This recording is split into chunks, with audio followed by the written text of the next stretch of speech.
Communist party ഇനിയെങ്കിലും തിരുത്താൻ തയ്യാറായിട്ടില്ല എങ്കിൽ ഇവിടെ കോൺഗ്രസ് ഭരണം തുടരുകയും പിന്നീട് BJP അധികാരത്തിലെത്തുകയും ചെയ്യും. ഇത്തവണത്തെ തെരഞ്ഞെടുപ്പ് ഫലങ്ങൾ കാണിക്കുന്നത് നിങ്ങളോട് തിരുത്താൻ തന്നെയാണ് ജനങ്ങൾ ആവശ്യപ്പെടുന്നത് എന്ന കാര്യമാണ്. ജില്ലാ സമ്മേളനങ്ങളിൽ അതുതന്നെയാണ് പ്രവർത്തകരും ആവർത്തിച്ചു പറയുന്നത്.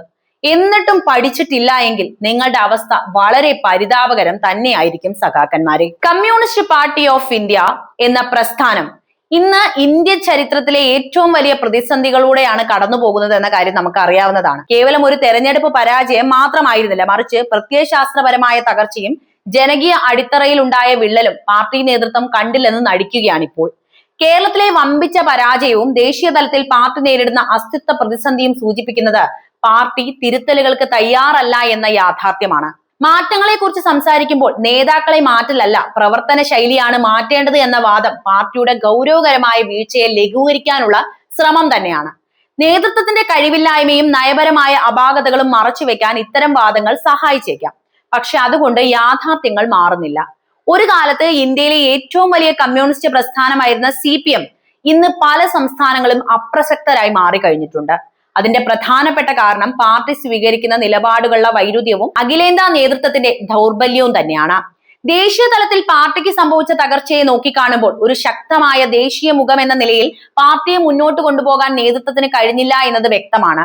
വ്യക്തി താല്പര്യങ്ങൾക്കും ഗ്രൂപ്പിസത്തിനും മുകളിൽ പാർട്ടിയുടെ പ്രത്യയശാസ്ത്രത്തെ പ്രതിഷ്ഠിക്കാൻ നേതൃത്വത്തിന് കഴിയുന്നില്ല എങ്കിൽ അവിടെ അസ്തിത്വപരമായ തകർച്ച ഉറപ്പാണ്.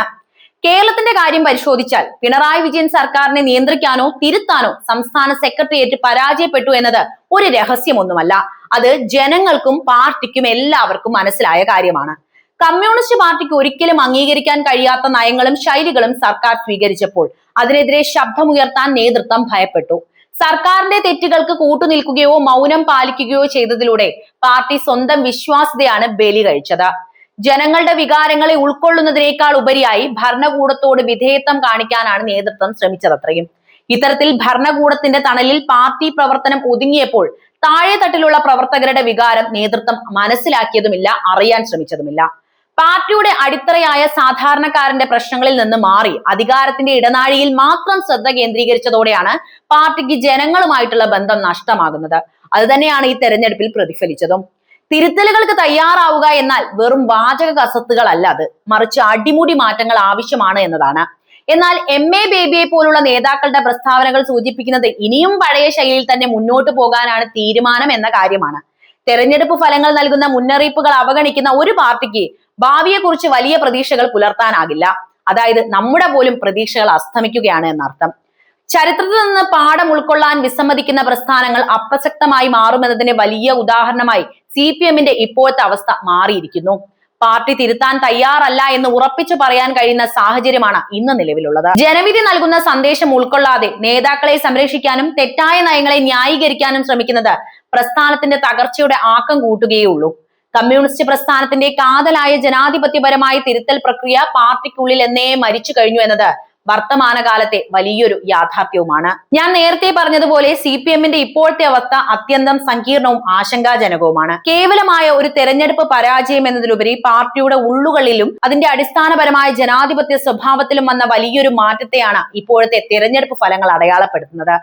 ഒന്നാമതായി പാർട്ടിയിലെ ആഭ്യന്തര ജനാധിപത്യം വലിയൊരു പ്രതിസന്ധി നേരിടുന്നുണ്ടോ എന്ന യാഥാർത്ഥ്യമാണ്. നേതാക്കളുടെ അഭിപ്രായങ്ങൾക്കും തീരുമാനങ്ങൾക്കും മുകളിൽ പാർട്ടി അംഗങ്ങളുടെയോ സാധാരണ പ്രവർത്തകരുടെയും വികാരങ്ങൾക്ക് സ്ഥാനമില്ലാതായിരിക്കുന്നു.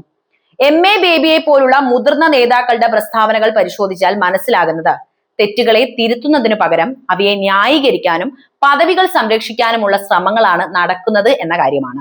ഇത് പാർട്ടിയിലെ ജനാധിപത്യപരമായ ചർച്ചകളെ ഫലത്തിൽ ഇല്ലാതാക്കുകയാണ് ചെയ്യുന്നത്. രണ്ടാമതായി കേരളത്തിലെ പിണറായി സർക്കാർ വിഷയത്തിൽ പാർട്ടി സംഘടന കാണിക്കുന്ന ദയനീയമായ നിസ്സഹായ അവസ്ഥയാണ്. സർക്കാരിന്റെ തെറ്റായ നയങ്ങളെയും ജനവിരുദ്ധമായ തീരുമാനങ്ങളെയും ചോദ്യം ചെയ്യേണ്ട സംസ്ഥാന സെക്രട്ടേറിയറ്റും കേന്ദ്ര നേതൃത്വവും അതിന് കൂട്ടുനിൽക്കുകയോ മൗനം പാലിക്കുകയായിരുന്നു ചെയ്തുകൊണ്ടിരുന്നത്. പാർട്ടിക്ക് മുകളിൽ ഭരണകൂടം വളരുന്ന ഒരു അവസ്ഥയായിരുന്നു കേരളത്തിൽ. പാർട്ടി ഭരണകൂടത്തിന്റെ ഒരു ഉപശാഖയായി ചുരുങ്ങുമ്പോൾ സ്വതന്ത്രമായ ഒരു രാഷ്ട്രീയ പ്രസ്ഥാനത്തിന് വേണ്ടിയുള്ള ജനങ്ങളുടെ പ്രതീക്ഷയാണ് അവിടെ ഇല്ലാതായത്. മൂന്നാമതായി ആശയപരമായ ദിശാബോധമില്ലായ്മയെ കുറിച്ചാണ് പറയാനുള്ളത്. കമ്മ്യൂണിസ്റ്റ് പാർട്ടി എന്ന നിലയിൽ ഉയർത്തിപ്പിടിക്കേണ്ട പല അടിസ്ഥാന നയങ്ങളും ഇന്ന് പാർട്ടിയുടെ പ്രായോഗിക പ്രവർത്തനങ്ങളിൽ കാണാൻ പോലുമില്ല. ദേശീയ തലത്തിൽ മറ്റു പ്രതിപക്ഷ കക്ഷികളുമായി ചേർന്ന് പ്രവർത്തിക്കുന്നതിലെ അനിശ്ചിതത്വവും അതേസമയം കേരളത്തിൽ സ്വന്തം നിലപാടുകൾ തന്നെ അട്ടിമറിക്കുന്ന ശൈലിയും പാർട്ടിക്ക് വലിയൊരു വിശ്വാസ്യതയുടെ പ്രതിസന്ധി ഉണ്ടാക്കിയിട്ടുണ്ട് എന്ന യാഥാർത്ഥ്യം പറയാതെ മുന്നോട്ട് പോകാനാകില്ല. ഇതോടെ യുവാക്കൾക്കും പുതിയ തലമുറയ്ക്കുമിടയിൽ പാർട്ടിയുടെ സ്വാധീനം വലിയ തോതിൽ കുറഞ്ഞിരിക്കുകയുമാണ്. നാലാമതായി പറയാനുള്ളത് നേതൃത്വത്തിന്റെ കഴിവില്ലായ്മ എന്നത് ഒരു പ്രധാന ഘടകമാണ് എന്നാണ്. ചരിത്രത്തിലെ ഏറ്റവും വലിയ പ്രതിസന്ധികളിലൂടെ പാർട്ടി കടന്നു പോകുമ്പോൾ അതിനെ ധീരമായി നേരിടാൻ ശേഷിയുള്ള ഒരു ദേശീയ നേതൃത്വം ഇന്ന് CPM-നില്ല. ഗ്രൂപ്പിസവും വ്യക്തി കേന്ദ്രീകൃതമായ തീരുമാനങ്ങളും പാർട്ടിയുടെ നട്ടെല്ലൊടിച്ചിരിക്കുന്നു. ഈ അവസ്ഥയിൽ പാർട്ടിയിൽ നിന്ന് വലിയൊരു തിരുത്തൽ പ്രതീക്ഷിക്കുന്നത് അർത്ഥശൂന്യമാണെന്ന് സാധാരണ പ്രവർത്തകർ പോലും ഇപ്പോൾ തിരിച്ചറിയുകയും ചെയ്യുന്നുണ്ട്. ജനങ്ങളുമായി നേരിട്ടുള്ള ബന്ധം നഷ്ടപ്പെട്ട് അധികാരം മാത്രം ലക്ഷ്യമാക്കി പ്രവർത്തിക്കുന്ന ഒരു സംവിധാനമായി CPM മാറിയിരിക്കുന്നു. ഇനിയും പഴയ ശൈലിയിൽ തന്നെ മുന്നോട്ട് പോകാനാണ് തീരുമാനമെങ്കിൽ അത് പാർട്ടിയുടെ കൂടുതൽ വലിയ തകർച്ചയിലേക്ക് വഴിവെക്കുമെന്ന കാര്യത്തിൽ തീർച്ചയാണ്. തിരുത്തലുകൾക്ക് തയ്യാറല്ലാത്ത ഒരു പ്രസ്ഥാനത്തിന് കാലത്തിനനുസൃതമായി മാറാൻ കഴിയില്ല എന്നതിന്റെ ഉത്തമ ഉദാഹരണമായി CPM-ന്റെ ഇപ്പോഴത്തെ അവസ്ഥ മാറിക്കഴിഞ്ഞു എന്നാണ് എനിക്ക് പറയാനുള്ളത്. ഇനിയെങ്കിലും തിരുത്താൻ നിങ്ങൾ തയ്യാറാകണം. കാരണം കമ്മ്യൂണിസ്റ്റ് പാർട്ടിയെ ഇന്ത്യക്കും കേരളത്തിനും ആവശ്യമാണ്.